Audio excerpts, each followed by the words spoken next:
Buenos días, estudiantes de tópico de Geografía e Historia de Panamá, de la Universidad Tecnológica de Panamá. La tarea que le vamos a asignar en esta ocasión va a ser, primero, ver un video en donde observarán las facetas, cómo se creó, se fundó Panamá y cómo Panamá va a contribuir desde ese momento a crear una conciencia, a crear una identidad propia del panameño. Le vamos a dar una pregunta inicial, se las voy a hacer llegar a través del WhatsApp, una pregunta general, y va a haber 13 preguntas secundarias de la cual ustedes van a escoger una solamente, una pregunta, y van a resolverla. ¿Cómo la escogerán? Bueno, dependiendo del apellido de ustedes, del apellido de ustedes, van a escoger, por ejemplo, los Alveo, Acevedo, los Barahona, qué sé yo. Van a escoger la primera pregunta. Los Pérez, Rodríguez, Tenorio, Valdés, etcétera, van a escoger las últimas. Y así los intermedios escogerán unas preguntas. Ustedes escogerán la pregunta, una sola pregunta de las 13 que aparecen en el texto, en la hoja. ¿Qué van a hacer? ¿Cómo lo van a entregar? Van a grabar su respuesta original, la respuesta de la pregunta general y la respuesta de la pregunta secundaria. Eso va a ser el taller en este momento. Vamos a practicar esta manera para también conocernos, porque no los conocen, ustedes no me conocen, no hemos visto frente a frente, y es importante tener una conversación y verlos a ustedes de manera directa.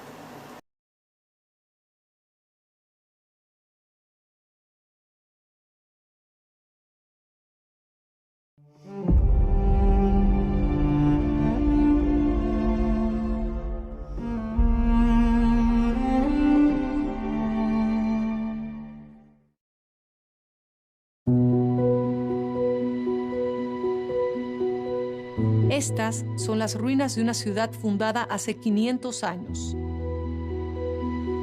La primera de todas con vista al Océano Pacífico. Contribuyó a forjar el imperio más poderoso del mundo. Su gente superó tremendas dificultades. Estas piedras simbolizan su templanza. Somos los hijos de esta ciudad, la muy noble y leal, Nuestra Señora de la Asunción de Panamá. Soy Caroline Schmidt, una periodista panameña apasionada por la historia de mi país. Voy en busca de datos poco conocidos de Panamá la Vieja. ¡Wow! Un aljibe descomunal. ¿Qué perdura en nosotros de aquellos años coloniales? El deseo de sentirse panameños nació por esta calle. ¿Cuáles son los grandes desafíos de nuestra capital en el futuro? Acompáñeme a ir tras la huella que nos dejaron nuestros ancestros en una aventura épica jamás contada.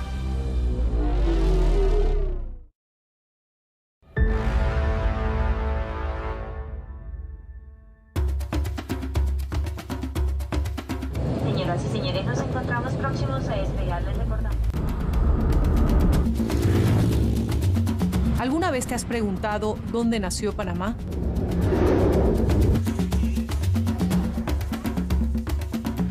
La respuesta puede estar por estos parajes inhóspitos. Voy a comenzar un viaje en el tiempo por el Golfo de Urabá, en el corazón del Darién colombiano.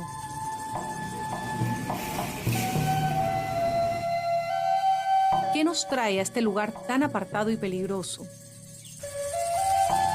Los historiadores dicen que aquí fue donde todo comenzó. En un lugar borrado de los mapas y cubierto por la maleza del olvido. Hasta ahora. Recientemente, algo se encontró en este sitio. Las excavaciones están por aquí. Sígame. Un grupo de antropólogos liderado por Alberto Sarcina nos revela las primeras pistas. Pues encontramos material español. Ahí tenemos tenemos unos platos de mayólica española, pero también tenemos otros elementos como pues, espadas, balas de arcabuz, balines que son de armas de dispersión. O sea, encontramos mucho material para la guerra, de todas formas, para el enfrentamiento, para lo bélico. Por el otro lado, todo lo que era utilizado cotidianamente era de fabricación indígena. O sea, la gente española comía con vasijas indígenas, cocinaba con vasijas indígenas. Entonces, la gran mayoría, gran porcentaje del material que encontramos es indígena, aunque fuese utilizado por familias españolas. Pues Santa María de la Antigua prácticamente es la primera ciudad, o sea, con escudo de ciudad castellana en la tierra continental de toda América. La primera ciudad de lo que se llamaba tierra firme, entonces lo que pues, es el continente americano. Aquí fue donde todo comenzó. Claro, para los indígenas del continente americano, ese es un poco el punto de partida de lo que va a ser pues, una historia muy dramática. Y para pues, todos los demás, decimos, la historia de la colonización, también eso fue un punto de partida fundamental. Pero luego, ¿qué ocurrió?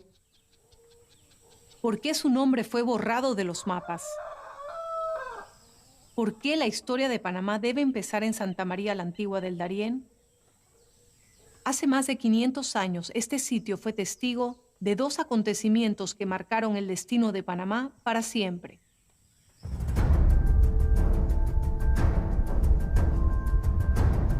Aquí comenzó la hazaña de Vasco Núñez de Balboa para descubrir el Mar del Sur. La primera mirada sobre un nuevo océano. Más allá, todo el oro de un imperio. Y mucho más allá, el sueño consagrado por Colón de llegar a las Indias. Este descubrimiento movió las fronteras del mundo y tuvo sin duda un alcance continental y universal. Pero desde Santa María la Antigua partió otra expedición. Esa es la que me interesa seguirle su curso. Contribuyó enormemente a definirnos a lo interno como nación. Una expedición que condujo a la fundación de ciudades por todo el istmo. Así comienzan a tejerse los primeros hilos de la identidad panameña sobre el patrón de su propia geografía.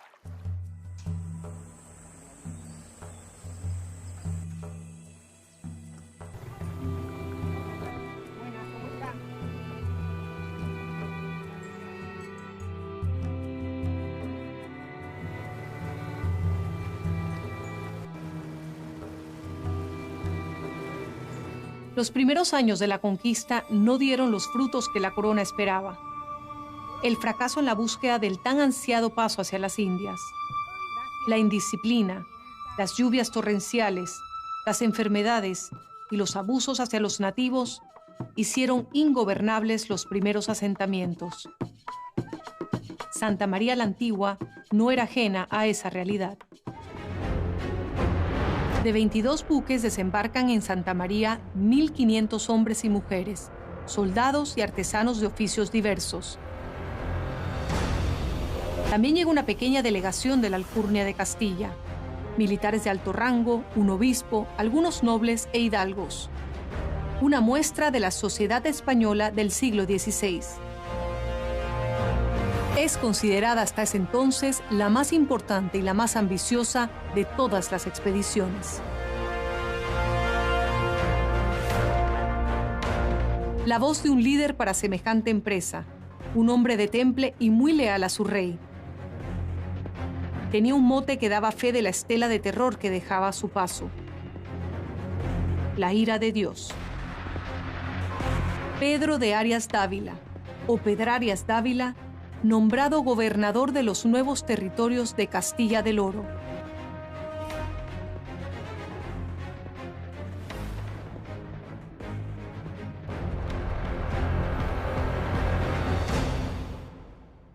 Por ese tiempo, los reyes usaban documentos como este para el cumplimiento de misiones muy especiales. Les llamaban reales cédulas Esta real cédula que tengo en mis manos, fechada el 9 de agosto de 1513, tiene un valor histórico extraordinario.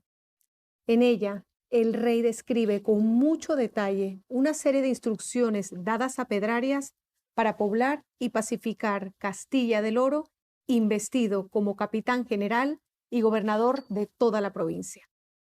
Pero además contiene otros datos que me resultan tremendamente reveladores. Se describen los sitios donde fundar las ciudades. Un trazado ordenado que optimice sus funciones. Partiendo de Santa María del Darién, Pedrarias funda 4 ciudades.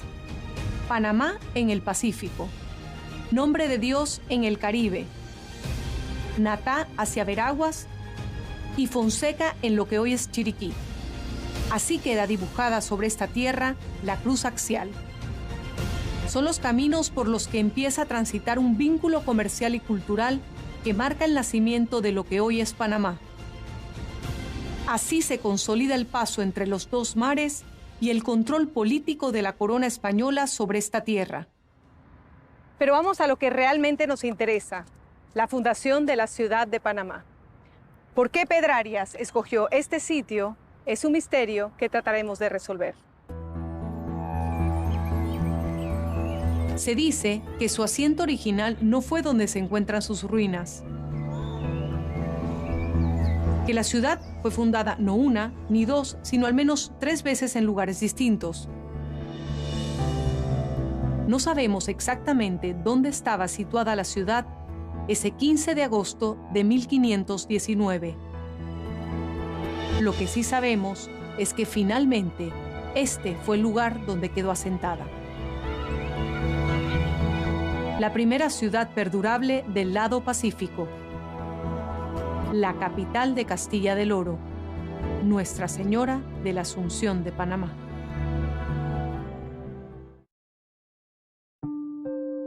Pero ese nombre, Panamá, tan sonoro como 3 golpes sobre un cuero templado, ¿de dónde proviene?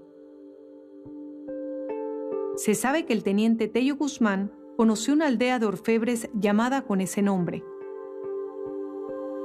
Hay quienes afirman que Panamá es el sonido que se filtra por las sombras de un árbol majestuoso. Para otros, es un recinto de abundantes mariposas, verdes y amarillas atrapadas en los sueños más profundos del pantano. También es el cacique que mece la calma en su hamaca después de la contienda. Panamá es además un lugar muy lejano desde el otro mar de los Guna. El mismo Pedrarias le ofrece al rey su propia versión. Dice: Vuestras Altezas sabrán que Panamá es una pesquería en la costa del Mar del Sur, por pescadores dicen los indios Panamá. Panamá significan tantas cosas. Lo cierto es que el origen de la palabra que le dio el nombre a la ciudad y a todo un país sigue siendo un maravilloso misterio.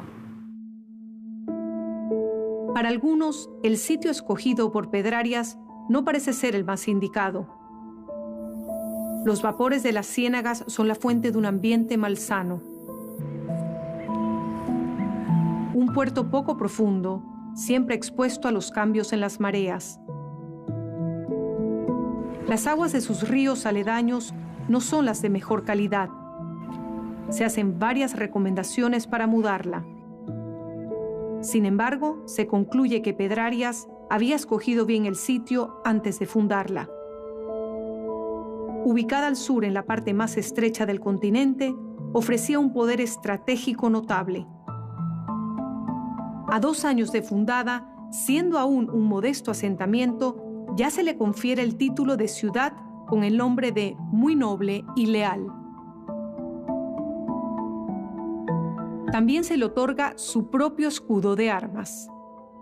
En una real cédula de 1521 quedan establecidos sus símbolos. Esta versión, que distingue al municipio de Panamá desde 2015, está inspirada en el texto de la real cédula. Pero el diseño del escudo original de 1521 está rodeado por una aura de misterio. ¿Cuál es el aspecto del escudo original de la muy noble y leal ciudad de Panamá? Cuando uno va al Archivo General de Indias y la pide y ve las páginas que contiene, vemos que una de ellas en particular tiene un espacio en blanco, y eso es así porque no es la original. Esa es una copia de la Real Cédula que se envió a Panamá, a Pedro Arias de Ávila. Pueden haber ocurrido varias cosas. Una, que Pedro Arias de Ávila se lo llevó en 1526 cuando se fue como gobernador de Nicaragua, porque él era muy orgulloso y pensaba que todo era de él.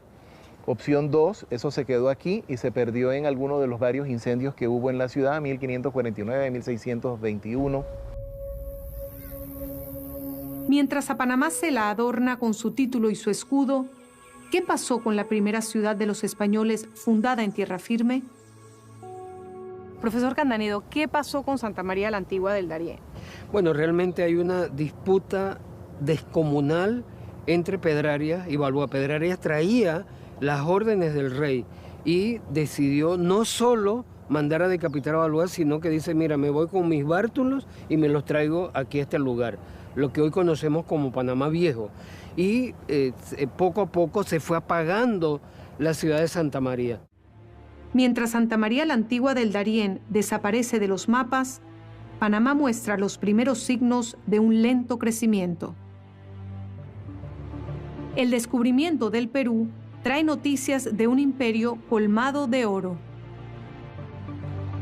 Pero Francisco Pizarro solo había topado con grandes dificultades en su intento por conquistarla. Enfermedades, serpientes venenosas, hambre no le hacían fácil el avance. Entonces le lanza a sus hombres exhaustos un último desafío. Desenvaina su espada, traza una línea en la arena y dice: por este lado se va a Panamá a ser pobres, por este otro al Perú a ser ricos. El que sea buen castellano, que escoja lo mejor. Solo 13 cruzan al lado de Pizarro. Son los 13 de la fama.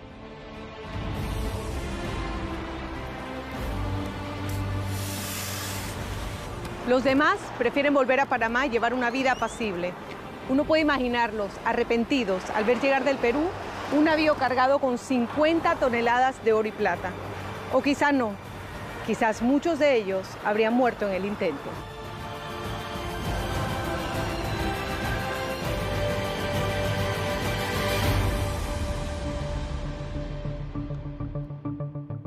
El impacto de la conquista del Perú recayó sobre Panamá.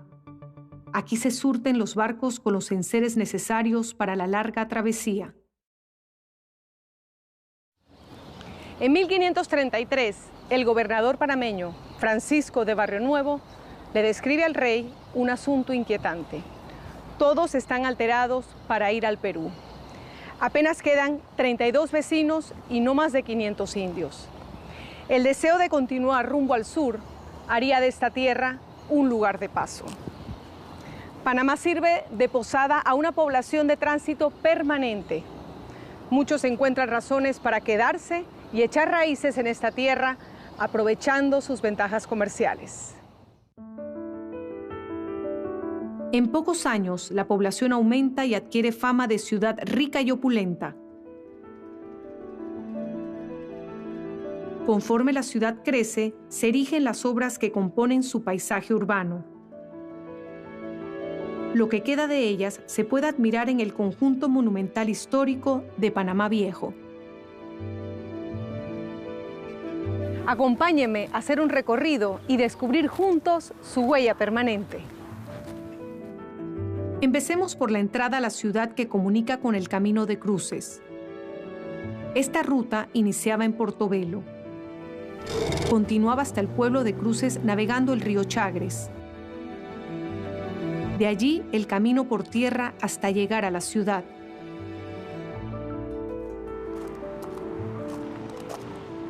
El viajero sabía que estaba llegando a la ciudad cuando el puente Matadero le daba la bienvenida.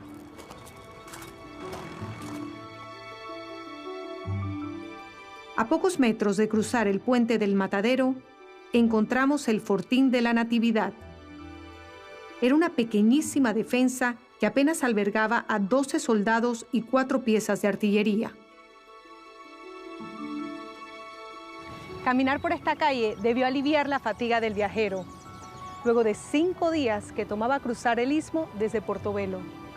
Finalmente, la calle real o calle de la Carrera le daba la bienvenida al caminante. Esta vía no solo era lugar de tránsito para los viajeros, también marcó el carácter mercantil con sus tiendas de bienes llegados por los 2 océanos. Mientras los españoles buscaban enriquecerse fácilmente para volver a España, por esta calle comienza a forjarse un verdadero sentido de pertenencia. Artesanos, pescadores y yerbateros conforman un mercado variopinto. La buhonería trae consigo ese sueño de alcanzar un mejor destino en la tierra que los vio nacer. Se dice que el deseo de ser y sentirse panameños nació por esta calle.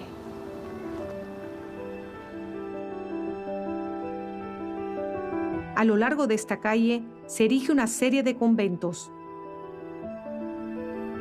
El primero que vemos es el de la Merced. Como estaba en tan buen estado, cuando la ciudad se mudó a lo que hoy es Casco Antiguo, se desmontó piedra por piedra y se reedificó aquí, donde aún se encuentra en pie. A la Merced le sigue el convento de San Francisco, una de las obras más grandes de toda la ciudad que ocupaba 2 manzanas. El Hospital San Juan de Dios, con sus grandes ventanas abiertas a la luz. Por la calle de la Empedrada, una de las ruinas mejor conservadas, el Convento de la Concepción. Fue la única congregación femenina de la ciudad.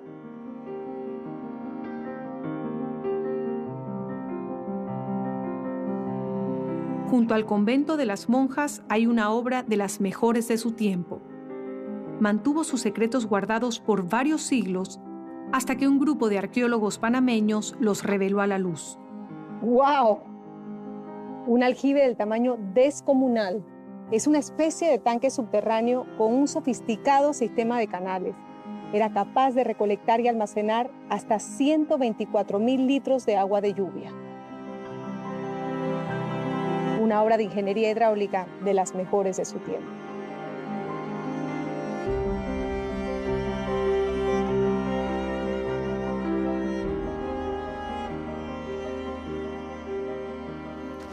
Al final de esta calle, la calle de la Empedrada, llegamos al centro de la ciudad, donde se celebraban los grandes acontecimientos. La Plaza Mayor fue testigo de diversas actividades sociales, religiosas, políticas y culturales. Aún se aprecia cómo llegó a ser esta plaza el centro del poder político y religioso. De las edificaciones del gobierno, el Cabildo era la segunda en importancia después de las casas reales.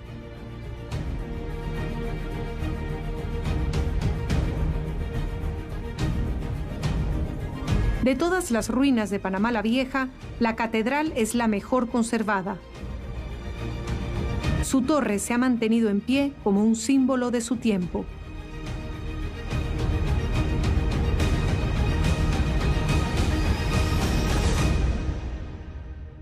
Seguimos por una calle que debió ser muy exclusiva por el tipo de edificaciones que todavía se mantienen en pie. Un área que era reservada para los jerarcas de la iglesia y la gente pudiente. La primera, justo al frente de la catedral. De vivienda de obispos pasó a ser la residencia del gran comerciante Pedro de Alarcón. Debió ser la de más alta categoría y la más grande de todas. Cerca de este sitio quedaba el puerto de la Tasca. Dominando la bahía, encontramos la Casa de los Genoveses. Sus propietarios eran comerciantes de esclavos. El Puente del Rey cruzaba el antiguo río Gallinero, hoy el río Abajo. era paso obligado para continuar por el camino real. Las casas reales constituían el verdadero centro del poder. Aquí estaban la Real Contaduría, la Real Audiencia, la cárcel de la corte, la residencia del gobernador y otras dependencias oficiales. En este lugar, con una posición dominante sobre la ciudad y el mar, se almacenaba mercadería de valor. Pero lo más importante es que justo aquí también se guardaron casi todos los tesoros del Perú, antes de embarcarse a Portobelo rumbo a España. Se dice que, atraído por la cantidad de oro que aquí había, en una oportunidad Francis Drake recorrió estas costas alarmando a los pobladores. Un presagio de la visita de otro temido corsario que sí llegó para cumplir su cometido.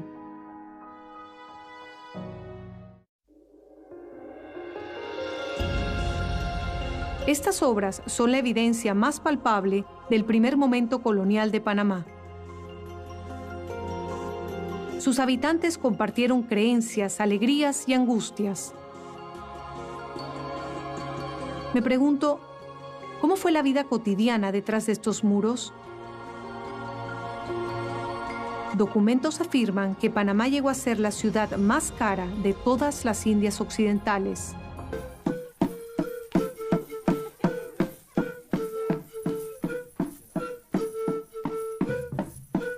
Ellos fueron los primeros habitantes de esta tierra. Estuvieron presentes cuando la ciudad se fundó. A los pocos años desaparecen casi por completo. Enfrentaron guerras, epidemias, éxodos forzados y trabajos excesivos. Fue tal el impacto sobre la población local que la corona emite leyes para protegerlos de tantos atropellos. La mano de obra necesaria para las distintas faenas se hace inaccesible. El peso recae sobre otro grupo, obligados a viajar desde muy lejos en las peores condiciones que se puedan imaginar. La mayoría de los esclavos africanos trabaja en la construcción de caminos y edificios. Otros deben cumplir con las faenas domésticas de las familias acomodadas. También son los cargadores de tesoros y mercancías o los arrieros de las mulas por los caminos transísmicos. Los demás se hacían del pan como mejor pudieran. Los negros libres y la gente pobre blanca encontraban otras formas de proveerse el alimento.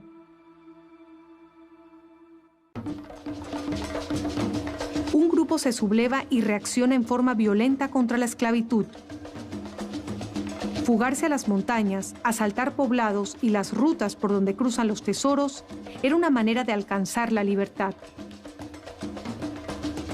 El cimarronaje mantuvo en vilo a Panamá. Y es ahí precisamente donde comienzan a atacar los envíos de oro y plata que venían del sur hacia España. El camino real se convierte en un camino peligroso. Los cimarrones, en guerra de guerrilla, imposibilitaban que estos recursos llegaran a las arcas de los reyes de España. Pero había una forma de alcanzar una mejor vida. Se pagaba con sacrificio, disciplina y muchas veces con la vida por defender a la corona. La carrera militar permitía ascender en la escala social. Las compañías armadas de pardos y mulatos recibían su uniforme y un rancho por sus servicios, mucho más de lo que cualquier otro oficio les podía ofrecer. La sociedad de Panamá la Vieja es un entramado donde coinciden diferencias sociales entre clases y castas, entre blancos y negros, entre ricos y pobres, entre peninsulares y criollos. En ocasiones hubo lugar para la solidaridad y el entendimiento mutuo, durante algunas fiestas religiosas, tragedias naturales o en defensa del territorio. Pero aún falta un pilar fundamental, sumiso, silencioso, pero no menos importante en esta sociedad. En una sociedad tan excluyente, ¿cuáles fueron las enormes dificultades que debieron sobrellevar las mujeres? La iglesia exigía sumisión y recato ante Dios y su marido. Las españolas y las blancas criollas tenían mayor posibilidad de mostrar la riqueza de sus atuendos. Las mujeres de menos recursos portaban con mucha gracia un vestido andaluz con formas simples y caída sencilla. De Panamá Viejo surge, y de la fusión cultural que hay en Panamá Viejo, surge algo tan importante para la identidad del panameño, especialmente de la panameña de hoy en día, como es, por ejemplo, la pollera. Se ha encontrado que las mucamas son las que empezaron a crear lo que hoy en día es uno de nuestros íconos más importantes, como es la pollera panameña. Como lo constatan su gran cantidad de monumentos religiosos, la iglesia conformó un engranaje institucional de gran influencia. Los conventos e iglesias de diversas órdenes religiosas ayudaron a difundir la fe cristiana. De ser unas modestas edificaciones, llegaron a convertirse en monumentales edificios de piedra labrada, algunos de ellos muy altos. De ese legado arquitectónico subsisten algunas ruinas que dejan notar el pujante desarrollo comercial de una sociedad plenamente identificada con su cultura religiosa.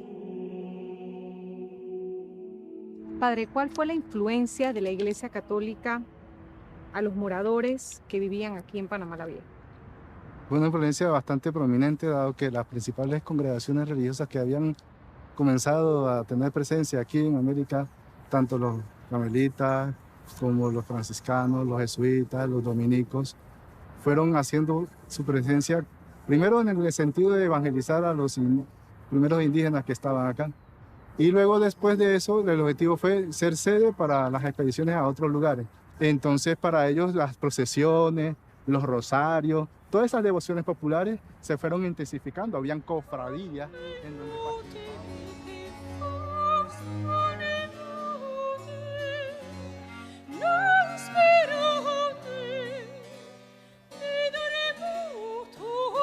A la par de una notable religiosidad, Panamá fue también espacio para una modesta vida cultural.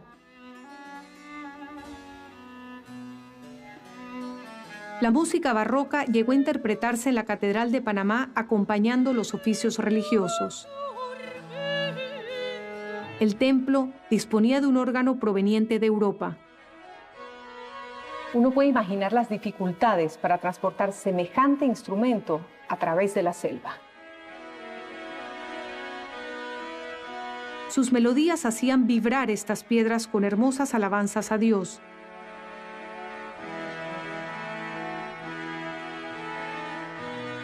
El arte adornó los espacios cotidianos casi siempre con motivos religiosos.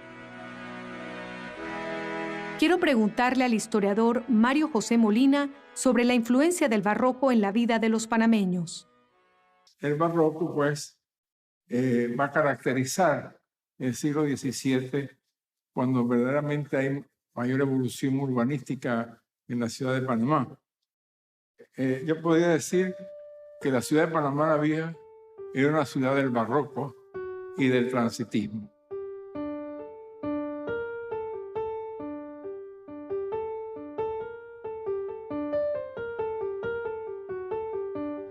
Por estas calles se propaga un estilo de vida muy similar al de Sevilla o Valladolid.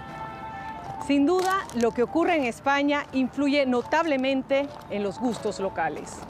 Pero esa encrucijada de culturas, este lugar de encuentros de lo europeo con lo autóctono, crea una forma distinta de entender el mundo y de cómo expresarlo a través de las artes.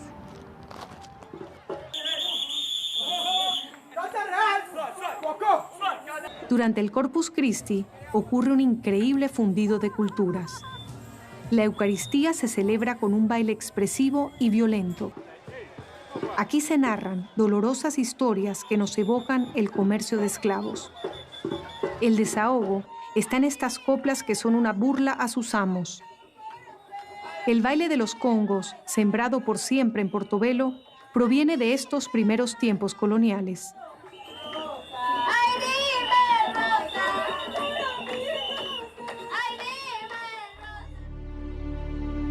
A lo largo de todos estos siglos, la ciudad de Panamá sufrió todo tipo de infortunios. Que se sepa, la ciudad soportó la fuerza de un terremoto, tifones y varios incendios que obligaron a reconstruirla una y otra vez.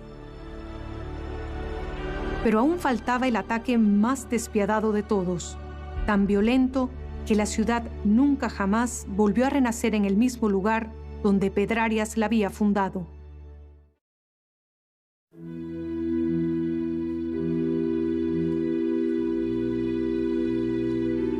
...28 de enero de 1671...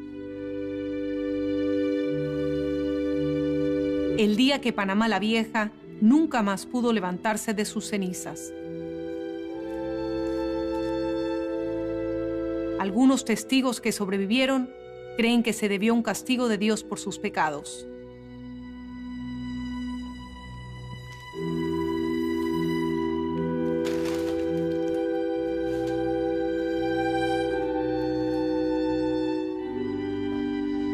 Un fray hizo pintar un lienzo con la gloria, el purgatorio, el infierno y la ciudad de Panamá. Al fondo, su puerto encendido por enemigos invasores, mientras algunos demonios prendían fuego en la ciudad. Un claro ejemplo de la pintura barroca panameña donde quedaba ilustrado el bien y el mal. Pero además, para algunos feligreses, este lienzo colgado en uno de los altares de la iglesia de San Francisco se trataba de una profecía.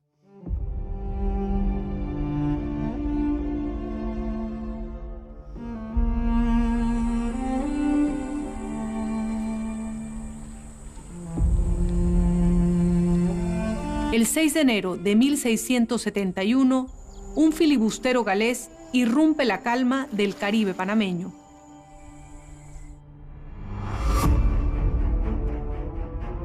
Viene con cerca de 2.000 hombres fuertemente armados, embarcados en 40 navíos.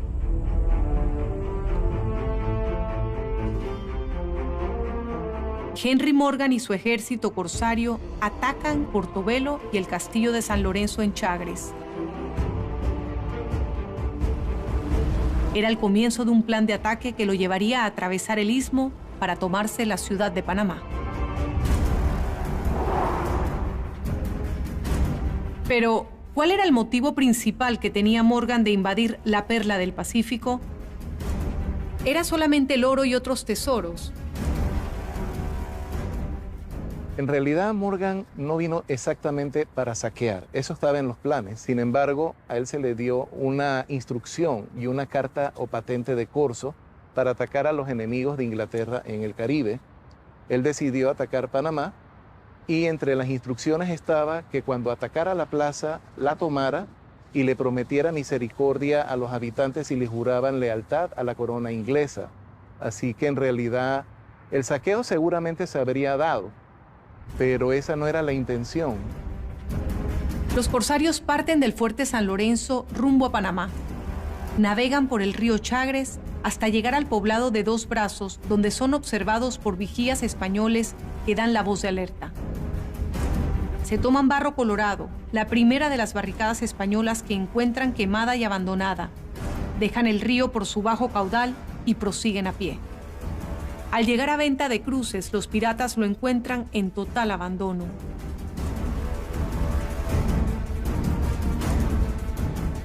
Aún humeaba el fuego causado por los propios españoles.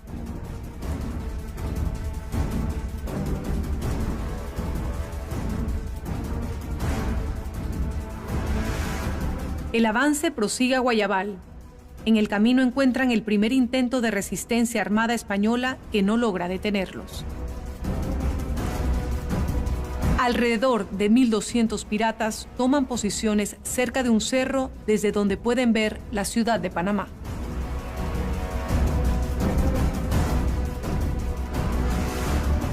Varios momentos del ataque quedaron registrados en el libro de Alexander Oliver Exquemelin, Los Piratas de América. Exquemelin, un médico de confianza de Morgan, narra minuciosamente el ataque pirata en suelo panameño. El plan de Morgan era peinar los senderos para que sus hombres coincidieran en la ciudad, asegurando su retaguardia y provocando la sorpresa al incursionar por el Fuerte de la Natividad, por el Puente del Rey y el ataque principal en los llanos del río Matasnillo. En otro grabado de Exquemelin se aprecia la destreza de Morgan en su ataque. Su estrategia confunde al ejército español. Se adelanta a combatir con 200 de sus mejores tiradores, al tiempo que abre un flanco a la izquierda en un ataque despiadado sobre el enemigo. La caballería española se mueve con dificultad sobre terrenos pantanosos. Lanzan gritos ahogados de ¡Viva el Rey!, mientras son aniquilados por los certeros disparos bucaneros. Frente al avance enemigo, los españoles empujan el ganado para agredirlos y crear confusión. Pero las reses serán parte del festín al completarse la victoria. En pocas horas, los españoles abandonan el campo, dejando una estela de 600 de los suyos sobre el pantano.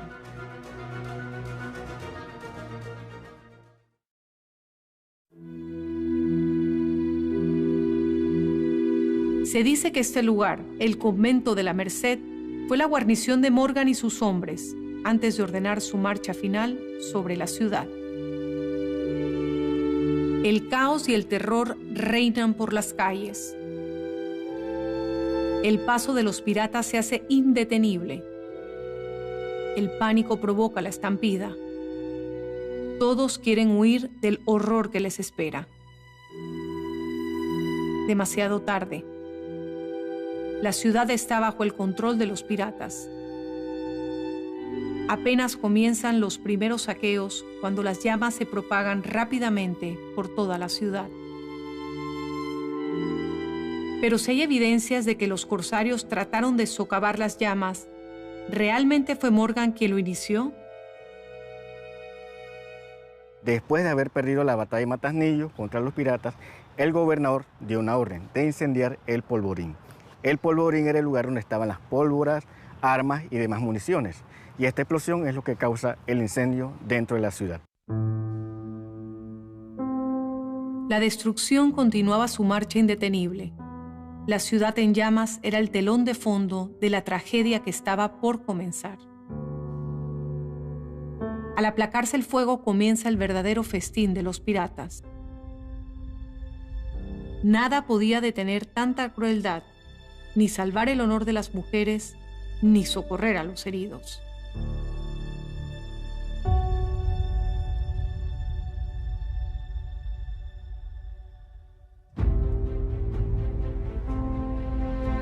En su libro Exquemelin detalla casos de terribles torturas para lograr que los españoles capturados confesaran dónde estaban sus tesoros. Dice: a un pobre hombre que cogieron en casa de un rico propietario, le descoyuntaron los brazos, lo colgaron de los testículos, le cortaron narices y orejas, le quemaron paja en la cara y finalmente lo remataron de un lanzazo.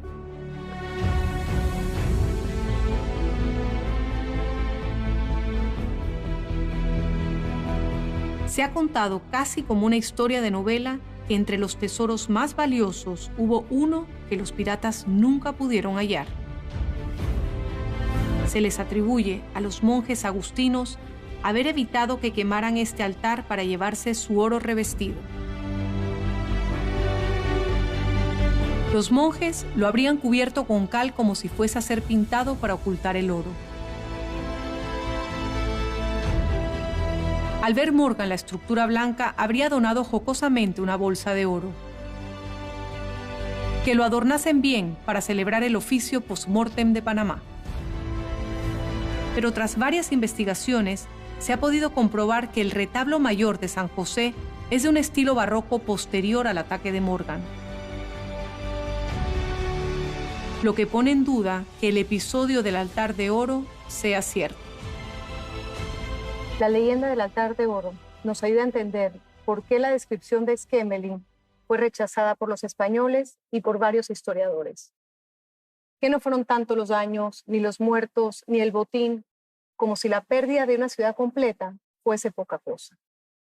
el daño causado entre la parte estructural y lo saqueado es incalculable, sin incluir el deshonor de todo un reino, ni el dolor por las 3.000 víctimas de este ataque sanguinario.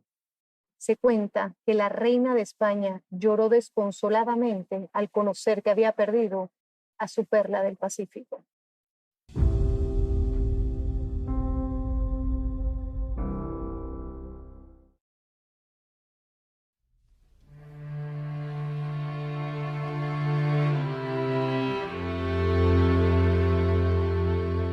El ataque de Morgan supone un dilema: reconstruir la ciudad desde sus ruinas o mudarla de sitio. El nuevo gobernador de Panamá, Antonio Fernández de Córdoba, resuelve localizarla en un sitio más seguro, cerca de un viejo atracadero con una bahía natural mejor protegida y en una tierra más sana. Es una pequeña península rocosa conocida como Sitio de Ancón, escoltada por un cerro con el mismo nombre. Siguiendo las leyes de la corona española, se construyen calles, viviendas, iglesias y plazas. Incluso se la muralla para protegerla de posibles ataques. Se quería evitar a toda costa que la nueva ciudad se repitiese en los fracasos del pasado. La vieja ciudad sirvió de cantera para la reconstrucción en el Sitio de Ancón. Poco a poco la van desmantelando. La descuajan hasta dejarla olvidada en un bosque oculta en su agonía y su dolor. Por estas calles se dio el renacer de la ciudad. Los viejos conventos estrenaron nuevas sedes abiertos a la renovación de la fe, ennoblecida en el martirio sufrido. Las sedes de gobierno se reacomodan para seguir cumpliendo los mandatos del rey. La ciudad renace en estas obras perdurables. Son testigos de un periodo colonial que continuó por casi 150 años más. Panamá Nuevo siguió siendo el centro de los grandes acontecimientos. Por aquí soplaron los vientos del sur que trajeron ideas de libertad en 1821. Un mapa dibujado en 1904 nos ilustra que el núcleo urbano es casi el mismo que trazó Fernández de Córdoba en 1673. Fue muy poco su crecimiento por más de 200 años de su historia.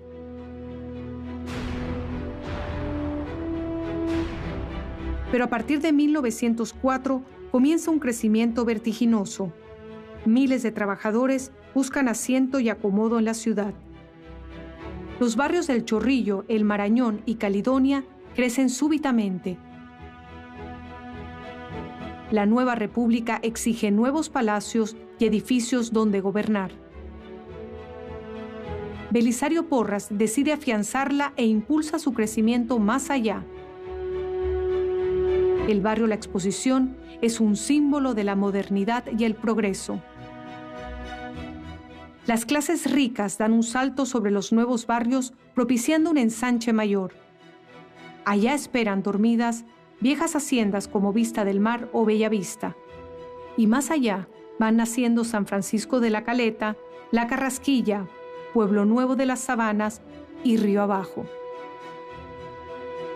El nombre de un río muy cerca de Panamá Viejo, que en su tiempo se le llamó Río Gallinero. El crecimiento se dio con tal fuerza que propició finalmente el encuentro. La ciudad de González de Córdoba con la de Pedrarias, la nueva con la vieja, haciéndolas florecer en la gran metrópolis que hoy conocemos. A 500 años de su fundación, la ciudad de Panamá sigue siendo en su esencia la muy noble y leal Nuestra Señora de la Asunción de Panamá. Pero, ¿qué tanto perdura Panamá la Vieja en nosotros? De ese Panamá que somos hoy, ¿qué le debemos a la vieja ciudad? Panamá Viejo es un ejemplo de quiénes somos en la actualidad. Esa fusión de culturas, de maneras de hacer, esa fusión alimentaria, esa fusión de música. El legado que deja es el transitismo. que usted ve que se desarrolló después con el ferrocarril, el canal francés, el canal de Panamá. Nosotros tenemos un arraigo particular desde Panamá Viejo. Aquí se empezó a hablar de panameño y también de ismeño, de manera que ese embrión de identidad que tanto se dice hoy en día que es del siglo XX, esto viene de mucho más atrás. Panamá Viejo tiene en sí el germen de esta nueva sociedad, el germen de la sociedad de la Panamá de hoy en día, del panameño y la panameña de hoy en día. Esta ciudad se recuperó, como decían los antiguos, como el ave fénix de sus cenizas. Eso significa que Panamá tiene un carácter resiliente, tiene una capacidad innata para superar las adversidades, y eso lo vimos en San Felipe con los 3 grandes incendios que hubo allá también, y la ciudad se sobrepuso y siguió adelante, y se ha expandido hasta la que tenemos hoy en día, que involucra al Panamá Viejo, al Panamá colonial y al Panamá moderno, y mucho más allá. Panamá la Vieja, la primera ciudad fundada en el Océano Pacífico. Fuente de tesoros incalculables. Aquí se fundieron por primera vez razas y culturas que hoy definen quiénes somos. Por estas calles también nació el deseo de pertenecer a esta tierra. Este tal vez sea uno de los legados más importantes que nos haya dejado en estos 500 años la muy noble y leal Nuestra Señora de la Asunción de Panamá.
Esta clase tiene la intencionalidad de que ustedes a través de un video puedan ir reflexionando con las preguntas que se le van a dar de manera tal, o los mensajes que se le dan a través del video, de manera tal de que ustedes identifiquen, puedan hacer un juicio de valor sobre cómo una ciudad antigua, como es Panamá de 1519, va formando desde ese entonces lo que es la identidad panameña. Siempre se busca una parte importante de lo que es lo actual en lo anterior. Para eso es la historia. La historia nos ayuda a comprender por qué razón Panamá tiene una identidad propia a diferencia de otros países. Ustedes ven un mensaje de cómo fue tejiéndose esa formación a través desde la llegada, primero los habitantes que teníamos aquí en Panamá, luego la llegada de los españoles, la participación de los negros, la participación de otras etnias que llegaron posteriormente y finalmente lo que somos en la actualidad.